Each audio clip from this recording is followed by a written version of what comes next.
Est-ce que vous êtes déjà tombé sur ce genre d'article? Il y en a chaque année des comme ça, surtout l'été, et le problème avec ces publications, c'est que même quand le nom de l'espèce et la photo sont justes, on y trouve souvent des généralisations ou des suppositions qui attisent et entretiennent la crainte des araignées. En fait, la recherche d'un coupable, qui a l'air de préférence assez odieux pour coller au crime, prime sur la recherche de la vérité, qui n'a finalement qu'une importance secondaire. Ce qui compte n'est plus d'informer, mais de susciter des réactions. Ça te fait réagir, Kinou?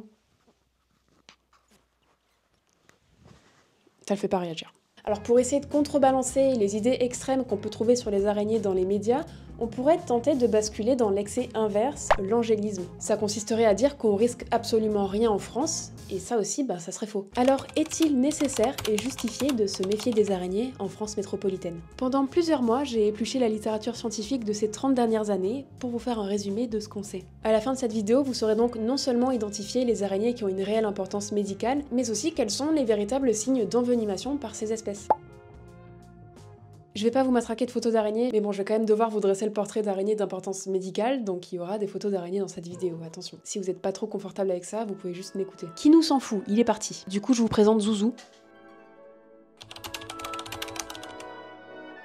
Pour commencer, laissez-moi vous parler des araignées en général, ça va être très important pour comprendre la suite. À l'heure où je tourne cette vidéo et d'après le World Spider Catalogue, le nombre d'espèces d'araignées identifiées dans le monde s'élève à 52 372 espèces. Elles habitent ce monde depuis des millions d'années, bien avant que nous nous installions sur leur territoire, et on continue d'en découvrir des nouvelles chaque semaine. Environ 1650 espèces se retrouvent en métropole, et il faut savoir que la majorité vivent à l'extérieur, mais certaines affectionnent particulièrement les milieux qui ont été transformés par l'homme, voire nos logements où elles peuvent trouver le gîte et le couvert, donc on est naturellement amené à en croiser quelques-unes. Les araignées ne piquent pas parce qu'elles n'ont pas de dard ou autre organe perforateur, mais par contre elles peuvent mordre leur proie pour leur injecter du venin. La quasi-totalité des espèces sont venimeuses, à l'exception de quelques-unes comme les urobolidés qui vivent un peu partout dans le monde, et les Holarctainae de Tasmanie et de Nouvelle-Zélande. Mais venimeux n'est pas synonyme de dangereux. En fait, la quasi-totalité des araignées de ce monde ne peuvent strictement rien contre nous. La raison est très simple, leur venin leur sert à manger, et donc il est adapté aux proies qu'elles chassent. C'est-à-dire essentiellement des insectes et d'autres araignées, donc des toutes petites proies. Les animaux chassés font de quelques microgrammes à quelques grammes tout au plus. Et ce venin les aide à se nourrir, donc c'est une ressource extrêmement précieuse pour un animal sauvage, surtout qu'elle n'est pas infinie. Après une morsure, il faut quelques jours, voire plusieurs semaines selon l'espèce, pour que l'araignée reconstitue complètement son venin. Donc tout ça, ça veut dire deux choses. Déjà le fait qu'un venin d'araignée puisse avoir un effet notable sur un animal de notre taille, alors qu'elle chasse des toutes petites proies, ça relève plus de l'exception que de la norme. Et ensuite, même si les araignées avaient conscience que nous sommes de très gros animaux, ce qui n'est pas le cas, elles n'iraient jamais gaspiller une ressource aussi précieuse que leur venin, c'est-à-dire le moyen de se nourrir, dans un animal de cette taille, sur lequel il ne peut rien. Il en va de leur survie. Ajoutons à ça autre chose que vous avez peut-être remarqué, c'est que les araignées sont des animaux craintifs. Quand on les dérange, leur réflexe dans la plupart des cas, c'est de s'enfuir. Elles peuvent sinon choisir de rester immobiles ou d'adopter une posture d'intimidation avec les pattes relevées. C'est l'équivalent pour les chats de se hérisser ou pour les chiens de montrer les dents. Pourtant, les morsures d'araignées, ça arrive, non? Enfin, tout le monde semble connaître quelqu'un ou quelqu'un qui connaît quelqu'un à qui c'est arrivé. Alors ça arrive, oui, mais c'est très loin d'être aussi fréquent que ce qu'on pense. Au contraire, c'est même extrêmement rare. En France, en 10 ans, le nombre de morsures rapportées au centre antipoison qu'on a pu attribuer avec certitude à des araignées était de 242, soit moins de 25 cas par an. En Suisse, une étude rétrospective menée sur 2 ans fait état de 14 cas avérés, soit 7 par an, ce qui est dans le même ordre de grandeur que pour la France quand on rapporte ce chiffre au nombre d'habitants. Si ce nombre est aussi faible alors que les araignées font partie de nos vies, c'est pour plusieurs raisons. La première, c'est qu'on ne les intéresse pas. On évolue sur des échelles tellement différentes que même pour les plus grosses araignées, ou celles qui ont la meilleure vue, nous ne sommes rien d'autre qu'une partie du décor. Nous n'existons pas pour elles dans notre entièreté. Si on laisse venir une araignée sur notre main, on sera pour elle une surface comme une autre, parfois mouvante, avec des odeurs et des textures différentes, mais une surface comme une autre. La deuxième raison, c'est qu'on n'interagit quasiment jamais, même si on vit au même endroit. Les araignées font leur vie de leur côté, en général assez loin de nous. On n'entre en contact que très rarement, par exemple si on choisit de la déplacer, d'interférer dans ses mouvements, ou si on met la main dessus par accident. Mais une araignée n'entrera jamais en guerre contre un humain. Si une araignée nous tombe dessus, c'est un hasard, pas un calcul. Si elle grimpe sur nous, c'est juste parce qu'on était sur son chemin, c'est pas parce qu'elle a de mauvaises intentions. Une araignée n'interagit activement et volontairement avec un humain que dans quelques cas très précis. Si vous la frôlez quand elle est en train de protéger ses œufs, ou bien si elle se retrouve pressée contre vous. Par exemple, en l'attrapant à pleine main, en se retournant sur elle dans le lit, ou en lui mettant le pied dessus quand on enfile nos chaussures. Personne ne va nier que ça arrive, mais vous en conviendrez, c'est pas tous les 4 matins. D'après Christine Rollard, les cas de morsure ont fortement diminué ces dernières décennies, avec la régression du travail manuel en extérieur, la mécanisation de l'agriculture et l'urbanisation. On est beaucoup moins exposé qu'avant. Et même si on se trouve au contact d'une araignée, dans ces cas très particuliers où elle pourrait avoir le réflexe défensif de mordre pour sauver sa vie ou celle de sa progéniture, eh bien encore faut-il que ces crochets puissent passer la peau humaine. Or, la grande majorité des araignées font moins d'1 cm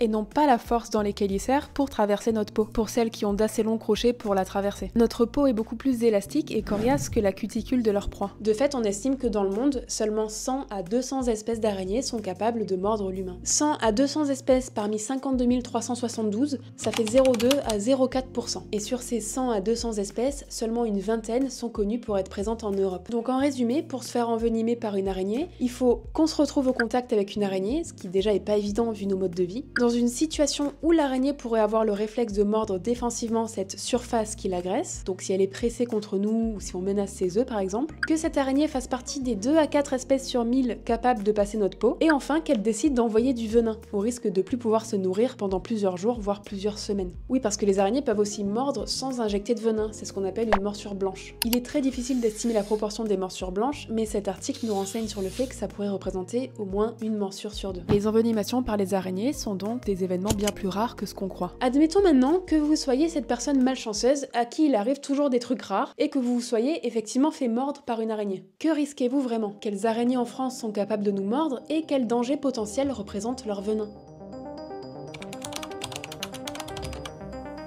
Quand on consulte la littérature scientifique sur les envenimations par des araignées, on constate que c'est souvent les mêmes noms d'espèces qui reviennent. En fait, on peut même dégager 4 grands groupes d'espèces qui semblent être particulièrement représentés. La famille des Theridiidae, avec notamment la veuve noire méditerranéenne et la stéatode noble, le genre Loxocelles, qui n'est représenté en Europe que par une seule espèce, Loxocelles rufescens, la Loxocelle rousse, qu'on appelle aussi parfois araignée violoniste, le genre Cheracantium, avec notamment la Chéracanthe nourrice, Cheracantium punctorium, et des espèces diverses qu'on est amené à croiser fréquemment en raison de leur mode de vie. Je vais donc vous en dire plus sur ces araignées-là, à commencer par celles qui ont une importance médicale réelle. L'Atrodectus tredecim guttatus, la veuve noire méditerranéenne ou malmignate, a un corps d'environ 1 à 1,5 cm.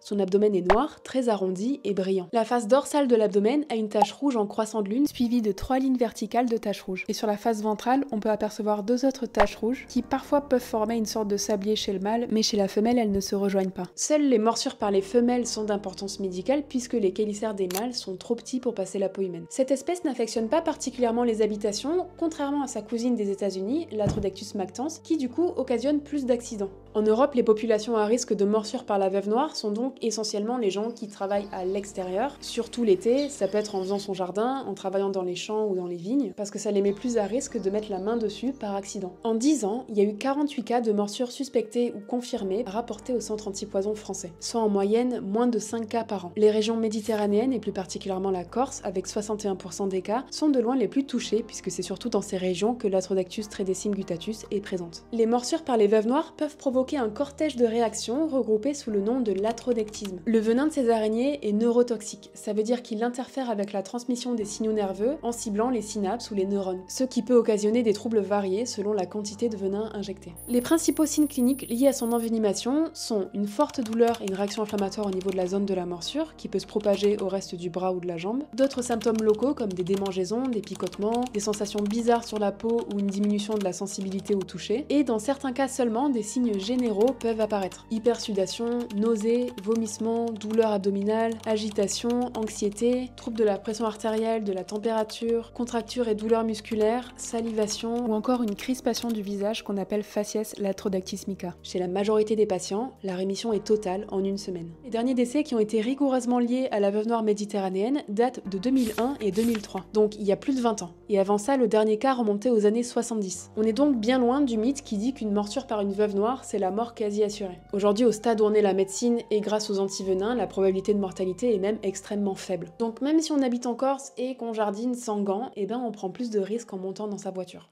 Vous connaissez probablement au moins de nom l'araignée dont on va parler ensuite parce qu'elle fait très souvent les gros titres en France et même en Europe. Loxosceles rufescens, la loxocelle rousse ou araignée violoniste. Loxosceles est un genre d'araignée de la famille des Sicaridae. On compte aujourd'hui 149 espèces de ce genre réparties mondialement. Et sur ces 149 espèces, une seule est présente en Europe, la loxocelle rousse. Son surnom araignée violoniste vient du motif présent sur son céphalothorax. Mais notre Loxosceles locale n'est pas la seule à posséder un violon. Araignée violoniste ne veut donc pas forcément dire la même chose selon qu'on se trouve en Australie, au Brésil ou en France. La plus fameuse des Loxosceles est la recluse brune, elle aussi violoniste. Elle n'est présente uniquement que dans certains états du sud-est des États-Unis où elle a déjà conduit à des décès. Mais les effets du venin d'une araignée sont pas équivalents entre deux membres de la même famille, même si on leur a donné le même surnom. En France, les Loxoscelles rousses sont présentes essentiellement dans le sud-est. Ce sont des petites araignées solitaires dont le corps mesure moins d'1 cm et elles n'ont que 6 yeux, contrairement à la plupart des araignées. Elles sont principalement nocturnes et elles préfèrent les environnements sombres et calmes. Elles construisent des toiles irrégulières et désordonnées où elles se cachent pendant la journée. Et l'attirance de cette espèce pour les chaussures, les vêtements et les draps est une des raisons principales pour lesquelles des morsures sont rapportées. En 10 ans, 46 cas de morsures suspectés ou confirmés ont été rapportés au centre antipoison français, soit en moyenne moins de 5 cas par an. Similairement au latrodectisme, on appelle l'oxocélisme le cortège de réactions le plus extrême, faisant suite aux cas d'envenimation par ce groupe d'araignées. Les Loxosceles sont toutefois connus pour avoir un venin nécrosant et non pas neurotoxique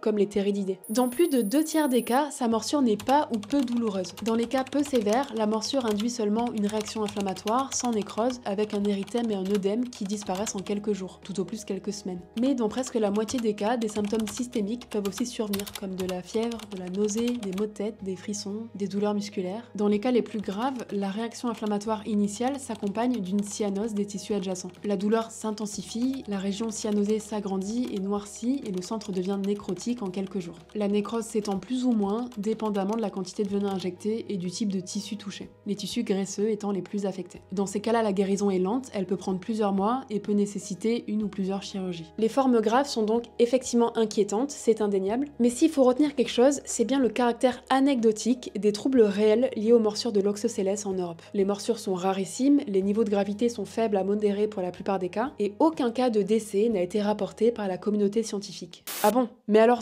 tout ce qu'on a lu dans les médias cet été? Eh ben parlons-en. Vous êtes peut-être tombé par exemple sur cet article. Alors quand on le lit, on se rend compte, comme très souvent dans ces articles, que rien ne prouve que l'araignée violoniste soit en cause, ni même qu'une araignée tout court soit impliquée. Et c'est là tout le problème. Une rougeur au réveil ou une piqûre suspecte après une balade en extérieur est souvent attribuée à une araignée sans autre forme de procès. Et un journaliste dont ce n'est pas la formation ou le domaine de compétence se fera un plaisir de raconter l'histoire de la manière qui fera le plus cliquer, sans jamais se donner la peine de vérifier la véracité scientifique de ses propos. Dans ce cas malheureux par exemple, la seule information que vous aurez après le gros titre qui accuse formellement et sans aucun doute permis la Loxosceles rousse, c'est que la victime a constaté une rougeur au mollet en rentrant d'une sortie à la campagne et qu'il est malheureusement décédé 3 jours plus tard. C'est tout. On n'a aucune information pour relier ces deux éléments. L'article paraphrase le titre sans même fournir le début d'une explication, pas même une simple allusion à une araignée croisée pendant cette balade, ni même à une symptomatologie évoquant une envenimation par une Loxosceles rousse. L'article finit par une interprétation du statut préoccupation mineure comme étant la dangerosité potentielle de cet animal, alors que c'est juste son statut de protection, ça veut dire qu'elle n'est pas menacée. D'ailleurs, ça a poussé l'INPN à rajouter une grosse parenthèse pour éviter les confusions. Le décès de cet homme a donc été imputé à un animal, une araignée, et cette espèce précisément sur la simple base d'une rougeur au mollet. Or, je ne pense rien vous apprendre en vous disant que les rougeurs au mollet ne sont pas systématiquement liées à des animaux, et encore moins aux araignées uniquement.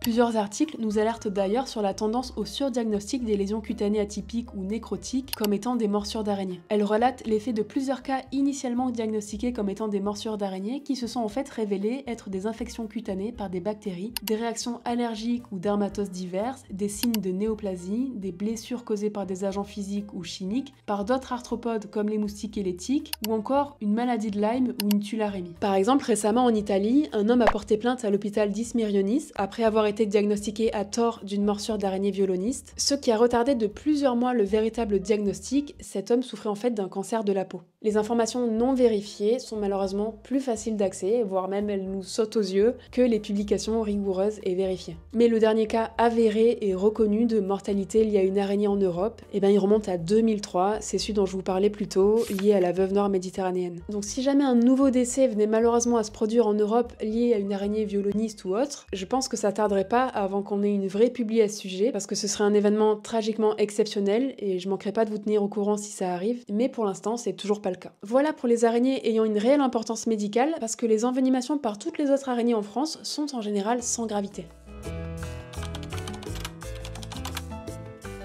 Dans la famille des veuves noires, les Theridiidae, il existe d'autres espèces de faible importance médicale en raison d'un venin moins puissant. C'est le cas de la stéatode noble ou fausse veuve noire, une espèce originaire des îles Canaries et de Madère qui, contrairement à la veuve noire méditerranéenne, affectionne nos intérieurs, tout comme la stéatode domestique qui, elle, n'a pas d'importance médicale réelle. La stéatode noble a également un abdomen globuleux et sombre, mais son dessin est très différent de celui de la veuve noire méditerranéenne. Il est très variable aussi, mais la présence d'une tache en pointe de flèche à l'avant de l'abdomen est en général caractéristique. On peut la retrouver dans nos intérieurs toute l'année, mais les contacts avec cette espèce sont également rarissimes. Seulement 5 cas en 10 ans ont été rapportés au centre antipoison français, soit en moyenne un cas tous les 2 ans. Les signes cliniques liés à sa morsure sont une forme allégée du latrodectisme qu'on peut appeler stéatodisme, avec une réaction plutôt localisée, douleur, rougeur et œdème au niveau du site de la morsure, et parfois des démangeaisons, une dilatation des vaisseaux autour de la zone mordue. Dans certains cas, la morsure peut donner suite à un état fiévreux, avec des nausées ou vomissements, ou de l'hypotension. Les symptômes régressent généralement en 2-3 jours sans complications. D'autres articles mentionnent d'autres espèces de la famille des Theridiidae présentes en France et mises en cause dans des cas de morsure peu graves. C'est le cas de Steatoda triangulosa par exemple. Un homme de 46 ans aux antécédents d'hypertension artérielle a été mordu dans le Gard en 2005 et s'il n'a pas senti la morsure à l'origine, il a rapidement été victime de douleurs musculaires et articulaires avec des vertiges, bouffées de chaleur et augmentation de la pression artérielle. Les douleurs se sont rapidement améliorées sous antalgiques et anti-inflammatoires. La pression artérielle s'est normalisée spontanément et le lendemain, les signes généraux avaient tous disparu. Allez, on repart à nos 4 groupes avec Keracantium. Keracantium est un genre d'araignée qui compte 221 espèces dans le monde, dont 16 en France. L'espèce la plus impliquée dans des cas de morsure chez nous est Keracantium punctorium, la kéracanthe nourrice. Ces araignées sont des chasseuses nocturnes, mais le jour elles se reposent dans une loge en soie, en général tissée dans de la végétation ou sous les feuilles, et l'été, les mâles peuvent entrer dans les logements à la recherche de femelles et s'arrêter pour faire une sieste dans un vêtement. Là aussi, c'est la principale raison qui fait qu'il y a des cas de morsure. Les morsures de Keracantium sont parfois décrites comme étant aussi fortes que celles d'une piqûre de guêpe ou d'abeille, mais elles ne sont pas graves. La douleur est maximale après 10 minutes et peut durer quelques heures. Elle est en général suivie d'un œdème et d'une rougeur au niveau de la morsure, et les points d'entrée des 2 crochets sont visibles dans 60% des cas. Des démangeaisons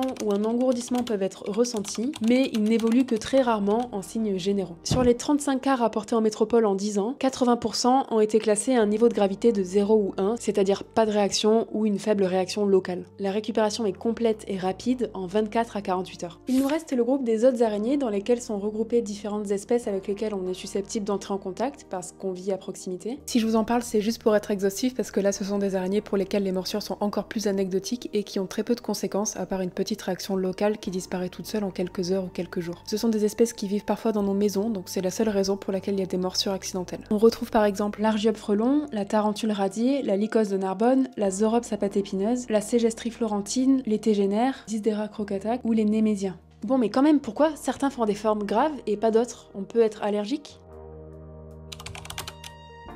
On entend souvent parler d'allergies pour expliquer les cas graves de morsure par une araignée. Il existe des allergies aux poils urticants de certaines araignées, ça fait des réactions cutanées, mais ça n'explique pas des formes graves. Et quant aux allergies directement liées au venin des araignées, dans l'état actuel des connaissances, on juge qu'elles sont très improbables. Il y en a une qui a bien été documentée, qui représente qu'une vingtaine de cas dans le monde, et avec là encore peu de répercussions sur l'organisme. On ne peut donc pas se reposer sur la simple thèse de l'allergie pour expliquer les formes graves. Alors pourquoi certaines personnes semblent relativement non affectées, alors que d'autres ont des réactions très importantes? La réponse tient en 2 points, sensibilité individuelle et surinfection. Les surinfections, ça veut dire qu'une morsure peut s'infecter et s'aggraver si elle est laissée sans surveillance, non désinfectée et non suivie rapidement. Mais le point le plus décisif, c'est celui de la sensibilité individuelle. Il est important de comprendre qu'on n'est pas tous égaux face aux envenimations, comme on n'est pas égaux face aux maladies. Chacun de nos organismes réagira différemment au venin injecté lors d'une morsure. Certaines populations sont quoi qu'il arrive plus à risque du fait de leurs antécédents médicaux ou de leurs facteurs de risque, mais même au sein d'une population adulte en bonne santé, chaque personne réagit différemment différemment. Les réactions sévères liées à une morsure par les araignées sont à la fois du fait de l'araignée, c'est-à-dire du type de venin et de la quantité de venin injecté, des circonstances, par exemple l'endroit de la morsure ou le délai et l'efficacité de la prise en charge pour les cas qui le nécessitent, mais aussi de la sensibilité de la personne mordue à ce venin. Voilà ce qu'on sait des araignées susceptibles de nous mordre en France métropolitaine. C'est vraiment des événements anecdotiques, c'est comme se faire frapper par la foudre, ça arrive plus souvent que ce que vous pensez, et dans la grande majorité des cas, ça occasionne juste des signes cutanés qui régressent spontanément. Les araignées ne sont pas un enjeu de santé publique en France. Quand il y a un enjeu pour la santé humaine, on met des spécialistes sur le coup et on finance des études. Il y a qu'à voir la quantité de publications qu'on a sur les moustiques. Donc si les morsures d'araignées étaient un réel enjeu, vous auriez comme les moustiques plein de publications facilement disponibles, une page de l'ANSES, de l'OMS ou du gouvernement. Mais alors, comment réagir face à une araignée? Est-ce qu'on la déplace quand même au cas où?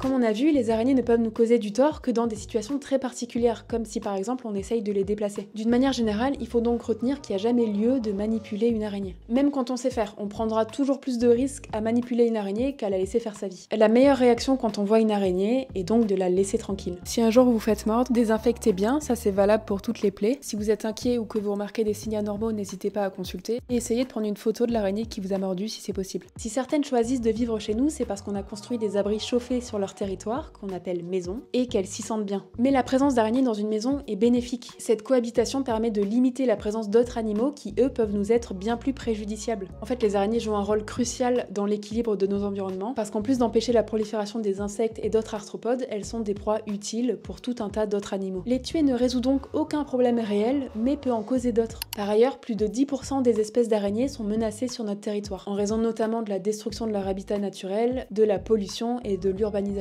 Il est donc grand temps de penser à la sauvegarde de ces maillons essentiels de notre biodiversité, de ranger son spray, sa tongue ou son aspirateur. Nous ne devrions pas avoir le droit de vie ou de mort sur un autre animal sous prétexte que son aspect nous rebute. Si vraiment vous avez besoin de déplacer une araignée, ou bien que vous êtes phobique et que vous pouvez pas fonctionner correctement tant qu'elle est là, eh bien demandez à la personne qui va l'enlever d'utiliser des outils. La bonne vieille méthode du papier et du verre fonctionne très bien. Ça évite qu'elle ait une réaction défensive contre vous si jamais vous vous y prenez mal. J'espère que cette vidéo vous aura permis de mieux comprendre les araignées qui vivent avec nous et de relativiser les risques qu'elles représentent. Si vous êtes arrivé jusque-là dans la vidéo, merci beaucoup, vous êtes les bestes. Et si vous êtes vous-même phobique ou que vous connaissez quelqu'un d'arachnophobe, je vous mets en description des ressources utiles comme les livres de Christine Rollard et le lien de la vidéo où je parle de ma désensibilisation parce que j'étais exactement à cette place il y a encore quelques années. Merci à vous et je vous dis à bientôt dans la prochaine.